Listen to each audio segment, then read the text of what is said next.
Bonjour. Bonjour à tous. Dans la capsule d'aujourd'hui, on va discuter de l'importance de diversifier ses revenus, que ce soit à travers l'entrepreneuriat, l'immobilier ou un autre moyen. La première raison pour laquelle c'est essentiel de diversifier ses revenus, c'est dans un cas où on est salarié et qu'on dépend uniquement d'une seule source de revenus. Forcément, on est plafonné par celle-ci.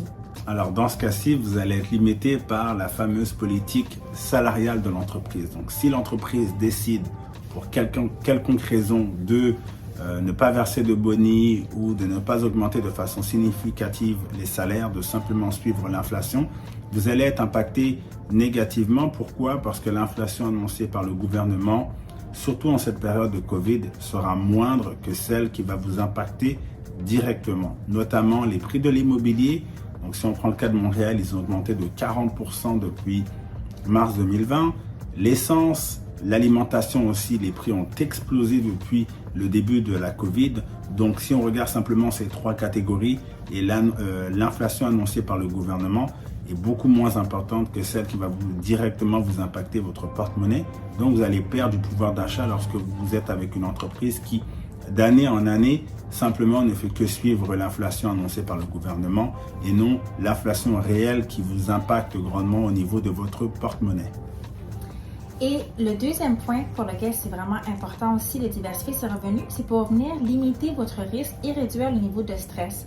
On l'a vu avec la pandémie depuis la dernière année et demie. On connaît tous quelqu'un qui a perdu son emploi ou qui a vu ses heures de travail être réduites. Donc, en ayant une ou plusieurs autres formes de revenus, ça vient balancer, ça permet d'éviter de se retrouver dans une situation de précarité. Le prochain point pour lequel c'est important également, c'est au niveau de la préparation à la retraite. Parfois, on voit la retraite comme étant quelque chose de très loin, puis on y pense un peu plus tardivement, mais ça reste que dès maintenant, vous pourriez considérer de diversifier vos revenus pour cette raison. On avait fait une recherche il y a environ 1 an par rapport aux cotisations auxquelles on peut avoir droit de la part du gouvernement. Et au niveau du Québec et du fédéral combiné, on était autour de 27 000 à 30 000 $ maximum en termes de ce à quoi on a droit. On parle ici vraiment des cotisations qui se font automatiquement au niveau de votre salaire.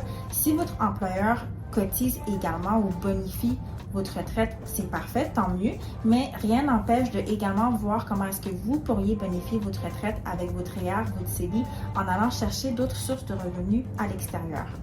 Puis une des façons, c'est aussi l'investissement immobilier. Donc, notamment si vous l'utilisez pour financer votre retraite, vous pouvez choisir des biens vraiment que vous allez garder sur du long terme et qui vont ultimement pouvoir financer votre retraite, soit en étant vendus, soit en étant refinancés, lorsque vous le souhaiterez.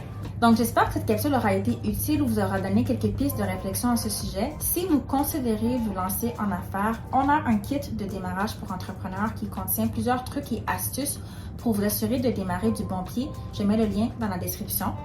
Merci d'avoir regardé la capsule et on se revoit la prochaine fois. À bientôt!